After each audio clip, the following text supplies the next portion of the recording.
Ready.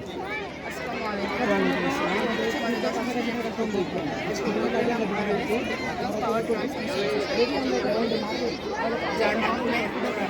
অন্য জায়গায় বিনা তারে সংযোগ দেওয়া যায়। বিনা তার তারবিহীনভাবে কাছে থেকে দেখো। আচ্ছা আচ্ছা আচ্ছা আচ্ছা। বিজ্ঞানী নিকোলা টেসলা সর্বপ্রথম ধারণা দিয়েছে সম্পূর্ণ শেষ করে যেতে পারেনি কিন্তু পরবর্তীতে গবেষকরা ল্যাবে এটাকে আবিষ্কার করেছেন এবং কমপ্লিট করতে পেরেছেন কিন্তু এখনও করা সম্ভব হয় প্রথম প্রকৃতিতে এটা সম্ভব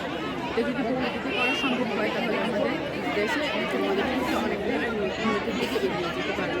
এর ফলে আমাদের দেখা যায় যে অনেক ক্ষেত্রে ট্রান্সপোর্টার এক এরিয়া থেকে অন্য এরিয়াতে নিয়ে যাওয়ার সময় মাঝখানে অনেকগুলো কাজ টানতে হয় যার ফলে হিউজ পরিমাণে গাছ কাটতে হয় যদি এই পদ্ধতিটা ব্যবহার করা হয় তাহলে ওয়্যারলেসভাবে কাজটা করা সম্ভব হবে গাছ কাটার কোনো এটা আমাদের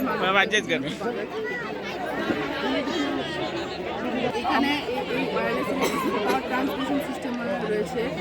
ট্রান্সমিটার কয়েল রিসিভার কয়েল নারবোল্ট ব্যাটারি প্রয়োজনীয় তার রিয়েক্টর সুইচ কন্ট্রোল ইউনিট 21222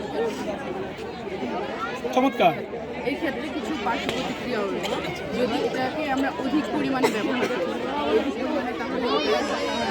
শক্তি কমে যাবে তাছাড়া মানব জীবনে অধিক পরিমাণে ব্যবহারের একটু খারাপ দিক রয়েছে কারণ যেমন এটার মধ্যে একটি